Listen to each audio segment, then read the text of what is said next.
Break के बाद एक बार फिर आपका स्वागत है। विधानसभा का दंगल आप इस वक्त देख पा रहे हैं INS 24/7 और जनता टीवी पर। और आपको बता दें कि उत्तर प्रदेश में वोटिंग शुरू हो चुकी है। 7 बजे का वक्त था वोटिंग का और मतदाता भी लगातार पोलिंग बूथ पर पहुंचने शुरू हो चुके हैं अपने मताधिकार का प्रयोग करने के लिए। और इसके अलावा अगर हम उत्तराखंड की बात करें तो सुबह 8 बजे का वक्त है वोटिंग का। मैं जनता से अपील करनी चाहूंगा, मैं फिर बार बार यही कहूंगा कि देश के अंदर दोनों माननीय मोदी जी और योगी जी अपने लिए उन्हें कुछ नहीं चाहिए। उन्हें 1 अरब 40 करोड़ जनता के लिए काम करते हैं हमारे देश के प्रधानमंत्री माननीय नरेंद्र मोदी जी, और 24 करोड़ जनता के लिए काम करते हैं हमारे उत्तर प्रदेश के मुख्यमंत्री। तो इसलिए उन्हें अब कुछ नहीं चाहिए, उन्हें तो केवल और केवल जनता के प्यार के लिए। यहाँ तक कि उनके पिताजी का स्वर्गवास हो जाता है पिछले साल, अपने पिताजी के स्वर्गवास में नहीं जाते हैं, लेकिन उत्तर प्रदेश की जनता के लिए वो 24 घंटे काम करते हैं।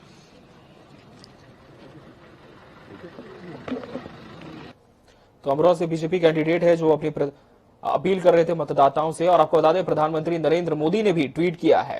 यूपी में दूसरे चरण का आज मतदान है और प्रधानमंत्री नरेंद्र मोदी ने भी ट्वीट किया है। उत्तराखंड और गोवा में भी आज वोटिंग है और इस पर पीएम मोदी ने सभी मतदाताओं से अपील की है कि अपने मताधिकार का प्रयोग आप जरूर करें और लोकतंत्र के इस पावन उत्सव के भागीदार बने, मतदान का नया रिकॉर्ड बनाएं। पीएम मोदी ने ये तमाम बातें अपने ट्वीट में लिखी हैं। पहले मतदान फिर अन्य कोई का पीएम ने एक बार फिर से नारा दिया है। और आपको बता दें कि जब उत्तर प्रदेश में 10 फरवरी को पहले चरण का मतदान था तब भी प्रधानमंत्री ने लोगों से यही अपील की थी, पहले आपको मतदान करना है और उसके बाद आपके कोई भी दूसरे काम हो उसके बाद ही आपको करने हैं। आज उत्तर प्रदेश, उत्तराखंड और गोवा में वोटिंग है। और सीधे हम रुक कर लेंगे अमरोहा का। हमारे सहयोगी महेंद्र सिंह हमारे साथ जुड़ चुके हैं।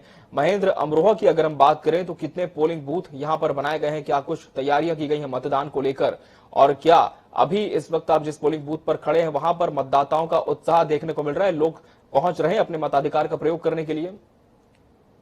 मैं सबसे पहले आपको बता दूं, यहाँ पे जो है 16 तो 1 जो बूथ बनाए गए हैं और यहाँ अगर हम बात करें तो लोग जो है घर से निकलने शुरू हो गए हैं और घर से निकलने के बाद में यहाँ पोलिंग बूथ पर पहुंच रहे हैं। और यहाँ पे जो अपना वोट है वो कीमती वोट अपना डालने के लिए जो है वो लाइन कतार में जो है लग गए हैं। आप मेरे पीछे देख रहे होंगे जो लाइन लगी हुई है, जो लाइन है वो धीरे धीरे जो है वो बढ़ती जा रही है। और यहाँ सुरक्षा की बात करें तो यहाँ जो सुरक्षा के कड़े इंतजाम जो रखे गए हैं।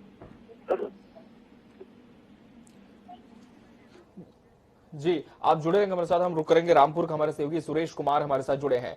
सुरेश, जिस तरह से हम पहले भी आपसे बात कर रहे थे कि यहां पर जिस तरह से सीधी टक्कर देखी जा रही है दो मुस्लिम कैंडिडेट्स के बीच में, बीजेपी ने इस बार मुस्लिम प्रत्याशी पर दांव खेला है, लेकिन अगर हम रामपुर के मुद्दों की बात करें तो ऐसे कौन से मुद्दे हैं जिसे लेकर विपक्ष अपनी किस्मत आजमा सकता है या फिर उनके जो प्रत्याशी हैं उन्हें ज्यादा बल मिल सकता है बीजेपी के खिलाफ? जिस तरीके से अगर बात करें उत्तर प्रदेश में जो बीजेपी सरकार रही है तो समाजवादी पार्टी के लोगों का जो कहना है तो कहीं ना कहीं बेरोजगारी है और महंगाई है और लोगों के ऊपर अत्याचार भी है। अगर बात करें तो जिस तरीके से उन्होंने कहा कि समाजवादी पार्टी के लोगों पर ऊपर काफी बीजेपी सरकार में अत्याचार किए गए, आजम खान को जेल पहुंचाने का काम किया गया, तो कहीं सबसे बड़ी बात यह है कि महंगाई, ये जनता जो है इस समय महंगाई की तरफ है कहीं ना कहीं देखने को मिल रहा था। ये बात हकीकत भी सामने नजर आई कि जब हमने यहाँ से लोगों से बात की तो उन्होंने यही कहा कि हाँ, महंगाई चरम सीमा पर पहुंची है, उत्तर प्रदेश की सरकार कहीं ना कहीं विफल नजर आएगी। बिल्कुल, आप जुड़े रहेंगे हमारे साथ। सुरेश, हम रुक कर लेंगे एक बार फिर से अमरोहा का। हमारे सहयोगी महेंद्र सिंह हमारे साथ लगातार बने हुए हैं। अमरोहा में महेंद्र, जिस तरह से हमने देखा कि कांग्रेस प्रत्याशी सलीम खान जो कि काफी चर्चित नाम है, उन्होंने शुक्रवार को ही यानी कि कुछ दिन पहले ही सपा का दामन थाम लिया। ऐसे में क्या एक बड़ा नुकसान इसे समाजवादी पार्टी के लिए माना जाए, क्योंकि समाजवादी पार्टी भी पूरी जोर आजमाइश कर रही थी और कहीं ना कहीं वो सफल भी रही एक मजबूत प्रत्याशी को अपनी तरफ खींचने में? मैं आपको बता दूं, अमरोहा विधानसभा में जो है लगातार सपा का ही कब्जा रहा है, क्योंकि 4 बार से लगातार जो महबूब अली है वो विधायक वहाँ पर जो हैं। और इस बार भी यहाँ पे जो नवेद अयाज थे कहीं ना कहीं वो लग रहा था कि बसपा जो है वो बसपा से प्रत्याशी थे, उन्हें टक्कर देने वाले हैं। इसलिए उन्होंने जो है कहीं ना कहीं सलीम खान को अपने जो खेमे में ले लिया, जिससे कहीं ना कहीं जो सपा है वो मजबूत दिखाई दे रही है। बिल्कुल, समाजवादी पार्टी मजबूत दिखाई दे रही है। वहीं महेंद्र, आपसे ये भी समझना चाहेंगे कि इस बार सीधी टक्कर किसके बीच में देखी जा रही है और विभिन्न दलों को मिलाकर कुल कितने प्रत्याशी इस बार मैदान में डटे हैं? जो है अपनी किस्मत आजमा रहे हैं और ये तो आने वाली 10 मार्च ही तय कर पाएगी किसके सर पर जो है वो साथ जो है सजेगा। जी महेंद्र, आप बने रहेंगे हमारे साथ और हमारे सहयोगी हमारे साथ बने रहेंगे। इस वक्त हम सहारनपुर जिले की आपको तमाम जो नाम है प्रत्याशियों के वो स्क्रीन पर दिखा रहे हैं कि भारतीय जनता पार्टी, सपा, आरएलडी गठबंधन, कांग्रेस और बसपा ने किन्हें मौका दिया अपनी किस्मत आजमाने का, किन पर अपना भरोसा इन तमाम पार्टियों ने दिखाया है। और रामपुर जिले में तमाम ये प्रत्याशियों की लिस्ट है जिन पर विभिन्न दलों ने अपना एतबार किया है। भारतीय जनता पार्टी, सपा, आरएलडी गठबंधन जो कि काफी मजबूत गठबंधन होने का दावा कर रही है दोनों ही पार्टियां, बसपा जो कि बहुत वक्त तक चुनावी मैदान से गायब रही, लेकिन जिस तरह से आगरा से मायावती ने बसपा में रैली की शुरुआत की तो कहीं ना कहीं माना जा रहा है कि जमीन मजबूत कर रही थी बसपा। और कांग्रेस जो कि एक मुख्य विपक्षी दल के तौर पर उभरने की कोशिश करता आया यूपी विधानसभा चुनाव में। और रामपुर जिले में तमाम वो प्रत्याशी हैं जो अपनी किस्मत आजमा रहे हैं और तमाम जो मतदाता हैं वो इनके भाग्य का फैसला आज ईवीएम में कैद करने जा रहे हैं। शाहजहांपुर की अगर हम बात करें तो ये तमाम प्रत्याशी मैदान में हैं। शाहजहांपुर में भी भाजपा, सपा, आरएलडी गठबंधन, कांग्रेस और बसपा ने अपने प्रत्याशियों को चुनावी मैदान में उतारा है। और बरेली जिले की हम आपको बता रहे प्रत्याशियों की लिस्ट दिखा रहे हैं स्क्रीन पर। बरेली में ये वो तमाम प्रत्याशी है जिन्हें विभिन्न पार्टियों ने अपनी तरफ से मौका दिया है चुनावी मैदान में किस्मत आजमाने का। और मुरादाबाद के ये तमाम प्रत्याशी हैं जो आज मैदान में उतरे हैं अपनी किस्मत आजमाने के लिए। और मुरादाबाद के बाद हम आपको दिखाते हैं बदायूं के प्रत्याशियों की लिस्ट। बदायूं में ये तमाम प्रत्याशी मैदान में खड़े हैं अपनी किस्मत का फैसला मतदाताओं से करवाने। और आपको बता दें कि आज वोटिंग भी शुरू हो चुकी है। सुबह 7 बजे से उत्तर प्रदेश में 9 जिलों की सभी 55 सीटों पर एक साथ वोट डाले जा रहे हैं। यूपी में आज दूसरे चरण का मतदान है और दूसरे चरण के मतदान में बिजनौर भी एक काफी अहम सीट है। इन 55 सीटों में एक सीट बिजनौर भी है जो कि काफी हॉट सीट मानी जा रही है। और भारतीय जनता पार्टी इस बार भी कोशिश करेगी कि बिजनौर को फतह करें और सुशांत सिंह को भाजपा ने मैदान में उतारा है। और उत्तराखंड विधानसभा चुनाव 2022 का गणित इस वक्त हम आपको स्क्रीन पर दिखा रहे हैं। कुल कितने मतदाता हैं? 6,37,73,030 मतदाता इस बार चुनावी मैदान में तमाम जो प्रत्याशी हैं उनकी किस्मत का फैसला करेंगे। 66.17% मतदान प्रतिशत दर्ज किया गया है। आपको बता दें उत्तराखंड विधानसभा चुनाव का, और देखना होगा कि ये प्रतिशत क्या बढ़ता है आने वाले समय में। और 2017 के नतीजों की हम बात करें तो भाजपा ने 57 सीटें यहां से हासिल की थी, कांग्रेस की 11 सीटें थी। और 2012 के नतीजों की हम बात करें तो कांग्रेस को 32 सीटें मिली थी, भाजपा को 31 सीटें मिली थी। 2017 में भाजपा को 57 सीटें मिली थी, कांग्रेस को 11 सीटें मिली थी और भाजपा की सरकार 2017 में बनी थी उत्तराखंड में।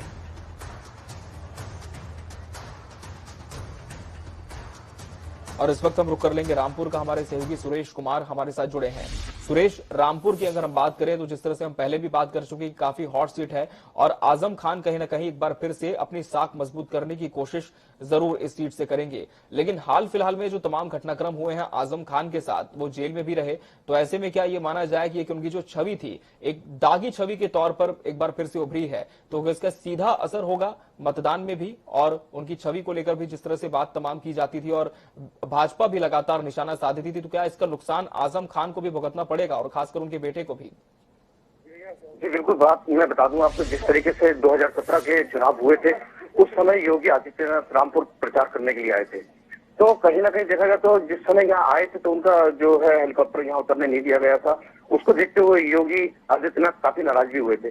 कहीं ना कहीं वो भी एक बहुत बड़ा पहलू है कि उस समय की नाराजगी शायद अब बीजेपी की सरकार में योगी आदित्यनाथ ने शायद लिया हो। और अगर बात करें रामपुर की तो आजम खान के लिए एक बहुत बड़ा चेहरा माने जाते हैं हनी सक्सेना, जो यहाँ पर इस समय आजम खान को फाइट दे रहे हैं, क्योंकि आजम खान लगातार 9 बार विधायक भी रहे हैं रामपुर से। उसके पिछली बार जो बीजेपी कैंडिडेट खड़े हुए थे, तो कहीं ना कहीं इस बार आकाश सक्सेना हनी खड़े हुए हैं और एक सीधी सी टक्कर दे रहे हैं आजम खान को, क्योंकि आजम खान इस समय जेल में बंद है और एक बहुत बड़ा बीजेपी को बेनिफिट मिल सकता है। जी बिल्कुल, भाजपा को निश्चित तौर पर इसका फायदा मिल सकता है और चूंकि आजम खान का गढ़ भी माना जाता है रामपुर, तो ऐसे में बीजेपी कोई भी कसर नहीं छोड़ेगी रामपुर फतेह करने की। अमरोहा से हमारे सहयोगी महेंद्र सिंह भी हमारे साथ लगातार बने हुए हैं। अमरोहा की अगर हम बात करें महेंद्र, तो जिस तरह से आपने बताया कि काफी प्रत्याशी मैदान में तो हैं, लेकिन भाग्य का फैसला 10 मार्च को होगा जब नतीजे आएंगे। लेकिन इस बार जब चुनाव का प्रचार रहा, विभिन्न राजनीतिक दलों की यहाँ पर रैलियां हुई, सभाएं हुई, तो ऐसे में सबसे ज्यादा किन मुद्दों पर फोकस इन विभिन्न दलों ने किया? मैं सबसे पहले आपको बताना चाहूंगा, यहाँ पे जो आज अमरोहा की जो है 4 विधानसभा सीटें हैं, जिसमें से एक का कब्जा जो है सपा का रहा था 2017 में, और 2017 में 3 पे जो भाजपा कहीं ना कहीं अपने कहने में ले पाई थी। वहीं अगर हम बात करें रैलियों की, तो यहाँ लगातार जो है योगी लगभग एक हफ्ते में 2 बार यहाँ रैलियां कर चुके हैं। इसका कहीं ना कहीं जो है फर्क मतदाताओं को पड़ेगा, और वो भाजपा के लिए कहीं ना कहीं जो है अच्छा साबित होता दिखाई देगा। बिल्कुल, अमरोहा जिस तरह से मुरादाबाद का भी एक हिस्सा है और यहाँ पर लगातार सपा का ही दबदबा रहा था, तो ऐसे में भी क्या जो एक लहर है वो सत्ता के साथ जाती हुई दिख रही है महेंद्र, या फिर हम कहें कि सत्ता विरोधी लहर इस बार ज्यादा हावी है मतदाताओं पर? मैं आपको बता दूं 2017 में जो लहर थी वो बीजेपी की लहर। जी महेंद्र, आप सुन पा रहे हैं हमें? चलिए, महेंद्र से हम फिर से संपर्क करने की कोशिश करेंगे और हम रुक कर लेंगे रामपुर का। सुरेश कुमार हमारे सहयोगी लगातार हमारे साथ बने हैं। सुरेश, आपसे भी मेरा वही सवाल है कि जिस तरह से एक लहर होती है सत्ता के पक्ष में और दूसरी लहर होती है सत्ता के विरोध में, सत्ता के पक्ष में लहर तब तक ही काम करती सुरेश जब तो तमाम वादे घोषणा पत्र में किए जाते हैं वो धरातल पर भी दिखाई दे, विकास और कहें हम स्वास्थ्य, शिक्षा, तमाम क्षेत्रों पर अगर उन्नति हो तो हम कह सकते हैं कि जो मतदाता है साथ है। लेकिन एक लहर ऐसी भी होती है जो विरोध में तो जरूर होती है, लेकिन कहीं ना कहीं एक जो वोटर का मर्म होता है कि हमने हर बार इन्हें वोट दिया है तो हम इस बार भी नहीं दें, भले ही काम हुआ हो या ना हुआ हो। तो क्या इस बार भी ऐसा ही कुछ माहौल रामपुर में देखने को मिल रहा है, या फिर इस बार जो वोटर्स का मूड है वो कुछ बदला हुआ सा नजर आ रहा है? बीजेपी ने एक लहर के माध्यम से जीत हासिल की थी, तो कहीं ना कहीं इस बार जो है 50-50% दिख रहा है। क्योंकि अगर कुछ बात करें, मुस्लिम मतदाता तो बीजेपी से भी जुड़े हैं, और बीजेपी से जो जुड़े हैं तो वो कहीं ना कहीं आजम खान के विरोधी भी रहे हैं। और रामपुर में वो उनका खुद का कहना है कि हम इस समय त्रस्त हो चुके थे तभी हम बीजेपी से जुड़ रहे हैं। तो बीजेपी से जुड़ के कहीं ना कहीं एक बीजेपी को बेनिफिट भी मिलेगा। अगर समाजवादी की बात करें तो समाजवादी का गढ़ माना जाता है रामपुर, और लगातार 9 बार विधायक आजम खान यूं ही नहीं रहे। कहीं ना कहीं एक जो पब्लिक है, जो जनता है, वो समाजवादी को वोट करती चला रही। अभी भी अगर बात करें तो आजम खान जेल में होने के बावजूद भी लोगों की पसंद आज भी आजम खान ही है। तो कहीं ना सपा को बहुत बड़ा फायदा भी हो सकता है। बिल्कुल, समाजवादी पार्टी को बहुत बड़ा फायदा मिल सकता है, और भले ही दागी प्रत्याशी हैं लेकिन इसके बावजूद जो एक वोटर की सहानुभूति है वो कहीं ना कहीं आजम खान के साथ ही जाती हुई दिख रही है। लेकिन फिलहाल देखना होगा कि क्या भाजपा ने जो अपने कैंडिडेट उतारा है इस बार मुस्लिम वोट को साधने की कोशिश की है मुस्लिम प्रत्याशी को मैदान में खड़ा करके, तो उसका ये जो निर्णय है वो कितना सही साबित होता है जब 10 मार्च को नतीजे आएंगे इस विधानसभा चुनाव को, और खासकर रामपुर सीट के। सुरेश, जिस तरह से हम रामपुर की लगातार चर्चा कर ही रहे हैं, तो इस बार जिस तरह से विभिन्न सभाएं हुई, तमाम राजनीतिक दल थे जोर आजमाइश करने में जुटे हुए थे, यहां तक सपा प्रमुख खुद रामपुर पहुंचे थे। भाजपा की भी हम बात करें तो दिग्गज नेताओं का जमावड़ा भी यहां पर था। इन दोनों ही दलों ने किन किन मुद्दों पर यहां पर मुख्य रूप से फोकस किया, और मुख्य चुनावी एजेंडा क्या कुछ रहा रामपुर में?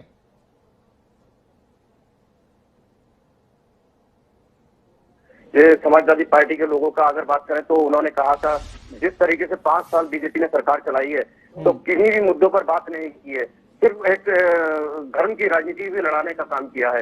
यहाँ अगर बात करें महंगाई की और जिस तरीके से बेरोजगारी है, गरीबी है, लोग त्रस्त आ चुके थे बीजेपी सरकार से। तो सबसे बड़ा यह है कि अखिलेश यादव जो रामपुर आए थे तो सिर्फ एक बहुत बड़ा कैंपेन करने आए थे, क्योंकि आजम खान तो की सीट कहीं ना कहीं खतरे में दिख रही थी। इस बार जो बीजेपी से आकाश सक्सेना विधानसभा 33 से खड़े किए गए हैं, तो एक बहुत बड़ी टक्कर दे रहा है, क्योंकि वो भी पिछले जो स्वाटैना के विधायक रहे हैं श्री बहादुर सक्सेना, उनके बेटे हैं। तो आजम खान को जेल में पहुंचाने का काम भी इन्होंने ही किया था। तो कहीं ना कहीं एक बहुत बड़ा मामला है जो बीजेपी सरकार को भी दिख रहा था कि कहीं ना कहीं अगर जीतते हैं बीजेपी सीट तो बहुत बड़ी बात होगी आजम खान के गढ़ में। जी बिल्कुल, तो बहुत बड़ी बात होगी आजम खान के लिए अगर जीत जाते हैं आजम खान, क्योंकि साख इस बार उनकी दांव पर लगी हुई है। सुरेश, आप जुड़े रहेंगे हमारे साथ, हम रुक कर लेंगे अमरोहा का। हमारे सहयोगी महेंद्र सिंह भी लगातार हमारे साथ बने हैं। महेंद्र, जो 2017 के नतीजे आए थे उसमें कितनी सीटें गई थी भारतीय जनता पार्टी के खाते में, कांग्रेस का कितना वोट शेयर यहां पर रहा था, और इस बार क्या इसमें भी फेरबदल होने की उम्मीद है?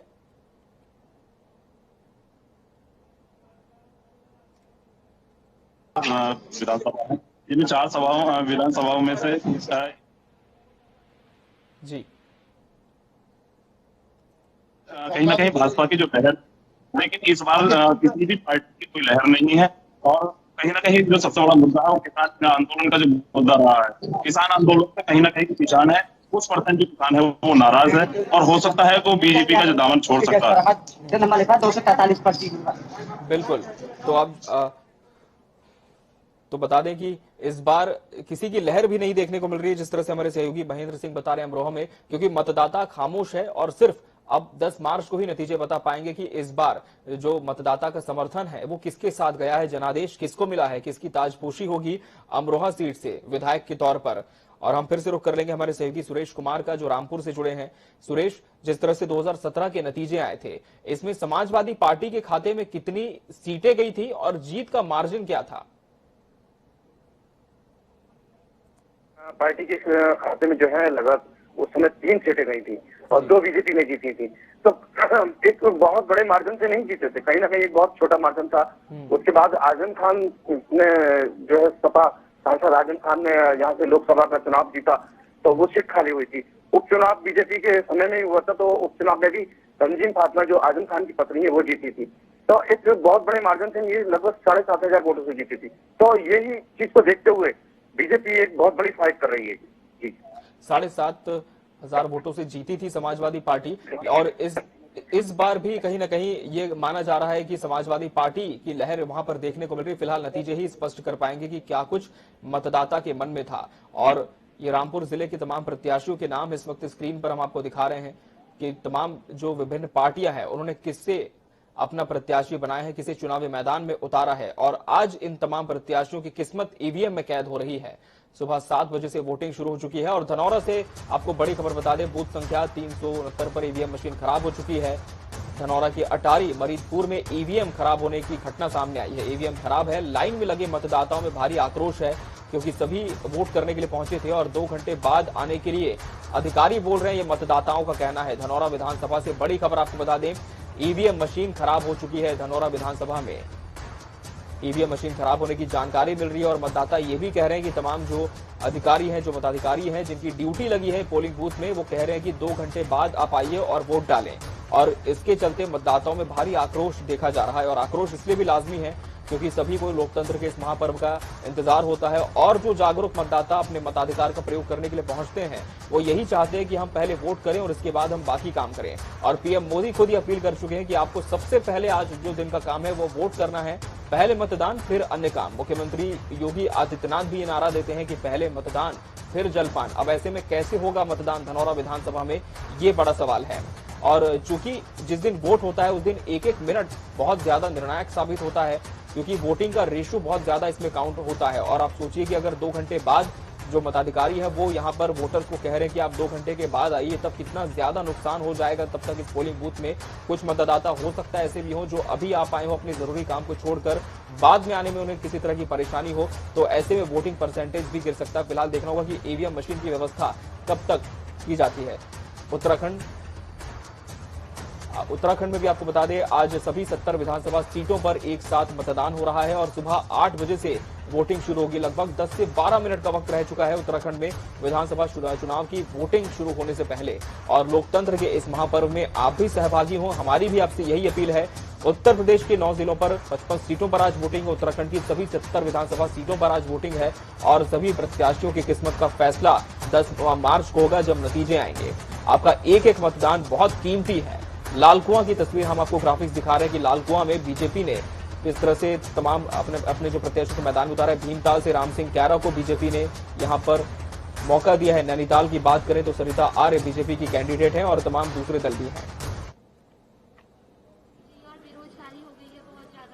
और जो कहते हैं महिलाओं की सुरक्षा, ये सब हमारे लिए बहुत जरूरी है। तो आपको सबसे ज्यादा अब अपने रोजगार की चिंता सता रही है और अपनी सुरक्षा की चिंता सता रही है, तो आपके जहन में ये मुद्दे हैं। और क्या मुद्दे हैं? जैसे महंगाई पर चर्चा होती है, राष्ट्रवाद की बात होती है, देश की बात होती है। देश में भी बदलाव होना चाहिए बहुत। और क्या कहते हैं, हो रहा है वो हमारी कंट्री में। और क्या कहते हैं कि जो हमारी मतलब नई शिक्षा नीति जो बच्चों की मतलब वही है ना बेसिक, तो सर थैंक यू। अच्छा गीतांजलि जी, आपके जहन में मुद्दे क्या हैं? पहली बार आप वोट करने जा रही हैं? अच्छा। और सीधे अब रुक करेंगे बरेली का। हमारे साथ अनिल के अंकुर जुड़ चुके हैं। अनिल, आज हम कह सकते हैं कि लोकतंत्र के इस महापर्व में जहां तक मतदाताओं का उत्साह तो है ही, लेकिन उससे ज्यादा जो धड़कन है दिल की वो प्रत्याशियों की बढ़ी हुई है। किस तरह से 9 जिलों में 55 सीटों का मतदान आज उत्तर प्रदेश के लिए बहुत निर्णायक साबित होने जा रहा है।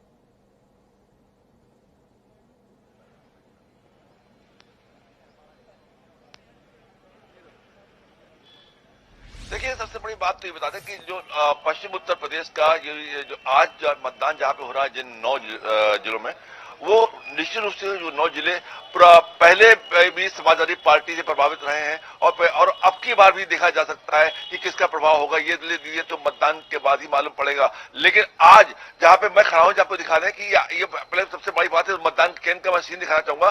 पहले बाद में हम अन्य बातों पर चर्चा करेंगे। सबसे बड़ी बात है ये आज वैलेंटाइन डे के दिन किस गुलाबी तरीके से और बहुत खूबसूरत तरीके से मॉडल के रूप में इस मतदान केंद्र को, ये बरेली का तहसील सदर का ये मतदान केंद्र है, खूबसूरत तरीके से सजाया गया है। और देखिए यहाँ पे एक मंदिर है, मंदिर के बगल में मतदान का मंदिर है और मतदान के मंदिर को किस तरीके से इन्होंने भव्यता दी है।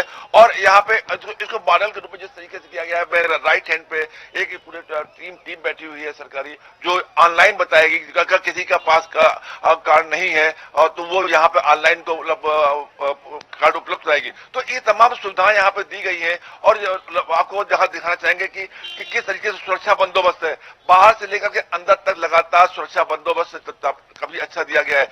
मतदान का प्रतिशत जहां तक बात कर सकते हैं कि सुबह से ही लोग टहलने के मूड पे भी निकले थे, लेकिन वो यहाँ पे मतदान केंद्र पे आए हैं। यहाँ पे और खास बात ये है, मतदान देने वालों में यहाँ पे जो दिखाई दे रहा है उत्साह सा, वो युवा भी हैं और बुजुर्ग भी हैं, हर प्रकार के लोग यहाँ पे दिखाई दे रहे हैं। मैं कैमरा पर्सन से कहूंगा कि वो पूरा यहाँ का सिनेरियो दिखाएं एक बार, किस तरीके से यहाँ पर मतदान केंद्र में आप लोग आ रहे हैं और मतदान केंद्र में आने के साथ ही साथ वो किस तरीके से यहाँ पे इन्वॉल्व हो रहे हैं। और बड़ी खास बात है कि यहाँ पर जो बरेली का सबसे संवेदनशील क्षेत्र माना जाता है और वो यहाँ पे जो ये इलाका है वो इलाका काफी महत्वपूर्ण माना जाता है। हम अपने साथी सहयोगी साथी हैं तौकीर से साथ लेना चाहेंगे। तौकीर से मैं पूछना चाहूंगा कि आपने यहाँ पे जो देखा है, क्या लगता है आपको?